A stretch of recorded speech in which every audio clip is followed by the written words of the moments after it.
If you're looking to really simplify your grocery list while working toward a weight loss goal, it's super important to prioritize the foods that will actually help you to achieve your weight loss goal. So today I'm sharing the top 10 foods that I would eat and have on my grocery list to help achieve a weight loss goal while feeling great in the process. Okay, so this first one might sound a little random, but it's cabbage. Listen up. The humble cabbage is way more of a superfood than it's been given credit for. As part of the brassica family, it helps to support phase 2 liver detox, which helps to break down and remove those refined flours and sugars that can really clog up our liver and cause those fat deposits around the liver. It's also really low in carbohydrates and it's relatively super cheap, especially compared to a lot of those other more expensive and popular superfoods. I always have at least one head of cabbage in my fridge. I'll use it raw and slice it up with some onions to make like a coleslaw, or I'll saute it up with a little bit of butter and sea salt and add it along with my eggs, or you can use the leaves for a crunchy, low carb tortilla option for tacos. It is so versatile, it's insane. So for simplifying your grocery list, but still having something that will be really supportive of your goals,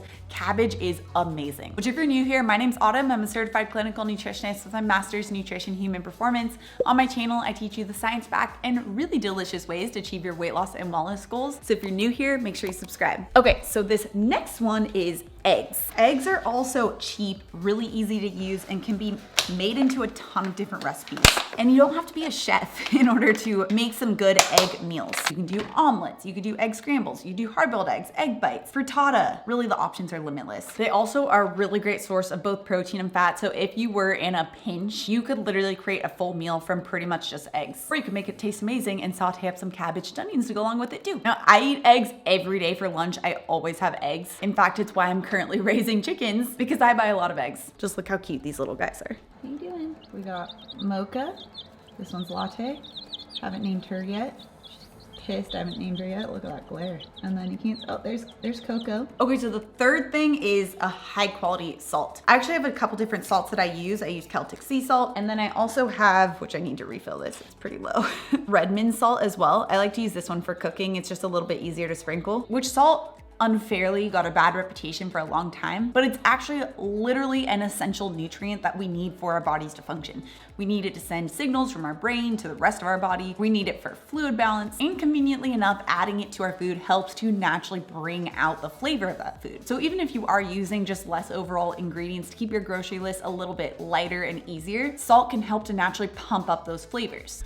Okay, so the fourth thing is a great cooking fat. Grass-fed butter, ghee, tallow, coconut oil, really whatever your choice, just make sure that it's something that you can cook with. We do need some type of cooking fat to help obviously cook our food, but the fat also helps to absorb fat-soluble vitamins from various veggies. So I have a couple of different options I use. I mostly like to use butter, but I'll also use ghee. Ghee is great because it has a little bit of a higher smoke point, so you can use it for a lot of cooking, but then I'll also use coconut oil as well. So I kind of just go back and forth. And you can honestly just pick one of your favorites and just stick to it as is, or you can have a variety of options. It's really up to you. Okay, the fifth thing that I would add to my weekly grocery list is a high quality, high diaz protein. Diaz is the protein score that helps to measure how much of the protein is actually being absorbed and used in the body. And when you're looking to achieve a weight loss goal, having high diaz proteins is really important for maintaining muscle mass, which helps to prevent your metabolism from dipping down, especially during a weight loss process. So you could really choose any type of protein you like. I use ButcherBox, so I get a variety of different protein sources. Obviously we have chicken, we have some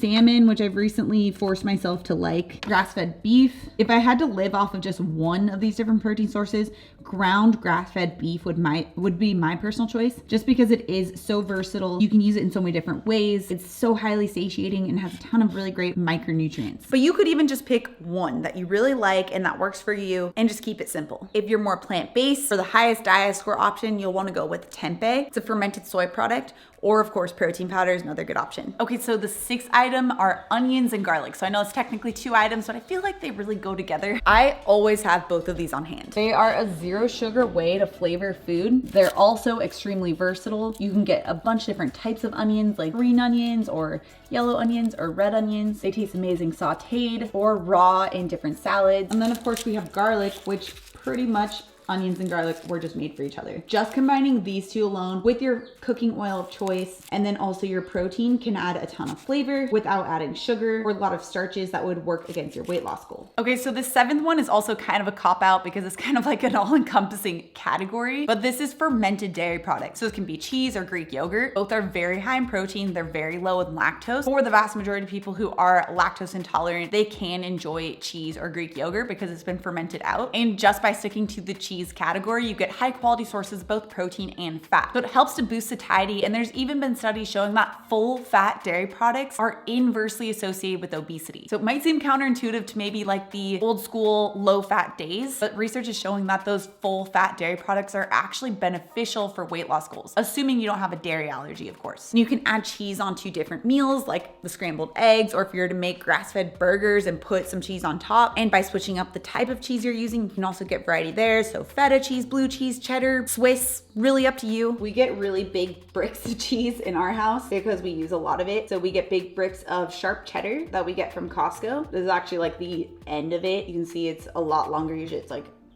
out to here. And then we also get big bricks of Parmesan. So you can totally change up the flavor even just with the different type of cheese that you're using while adding some great sources of protein and fat. And then of course you also have Greek yogurt. I make my own Greek yogurt. It's honestly really easy. I'll have the video linked down description below if you guys want to check it out. It's also way less expensive to do. Get it? Way? Lols? Dairy joke. This is a great base to a meal. If you're to have like a Greek yogurt bowl with some berries and maybe just a little bit of peanut butter or some nuts. I use an old peanut butter jar for this. Or you can throw it into a smoothie. So a lot of great ways to use Greek yogurt, which is another fermented dairy product. Okay, so the eighth item are strawberries. Strawberries are one of the lowest sugar fruits, similar to raspberries actually. They can be used pretty interchangeably. They both have about 7 grams of sugar per cup. So you can use it in a smoothie or on top of a Greek yogurt bowl while keeping the sugar content really low, so it's going to be more useful for your weight loss goal. I like to get those really big bags. I think they're like 3 pounds each at Costco of organic strawberries because I'll often use them in my smoothies. But then I'll also get fresh berries and make some homemade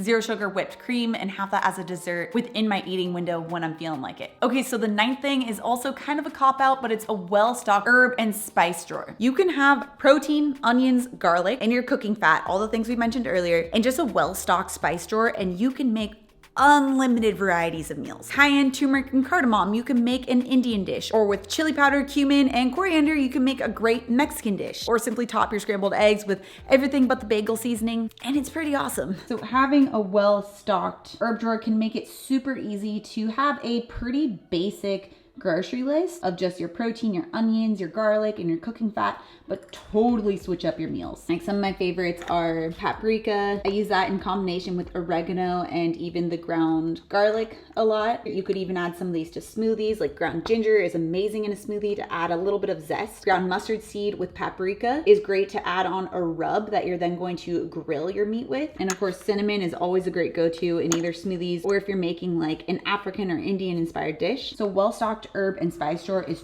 totally worth the time to put it together. Okay, so it's really hard to limit this list to just 10 because I love food. I could just talk about it for days. But upon really thinking about what I use the most often and what you can get the most variety with, I came to the conclusion of number 10, and that is tomatoes. You can chop it up and put it in salsa, or throw it in a salad, or throw it in your egg scramble. Simmer it up with some onions, garlic, and your cooking fat, and make a marinara sauce. There's so many ways that you can use tomatoes, and they're also not going to greatly spike the storing hormone insulin. They add that sense of like umami, fancy cooking word. And they're really versatile, can be used for a ton of different cuisines. There are lots of honorable mentions like my beloved chia seeds that I use in all of my smoothies, various peanut butters and nut butters, cottage cheese, which is one of my all-time favorites, protein powder, coconut milk. But I wanted to provide this list to give you flavor and variety while keeping the grocery list really simple. And then from there, once you have this base down, you can always expand out and have all the variety that we talk about a lot on this channel. Now, if you want an idea of what I eat in a day, you can check out this video next. Also, if you're new to my channel and you love this science-backed information, make sure you subscribe right here. Come out new videos every Tuesday and Thursday. All right, guys, thanks so much for tuning in, and I'll see you in my next video.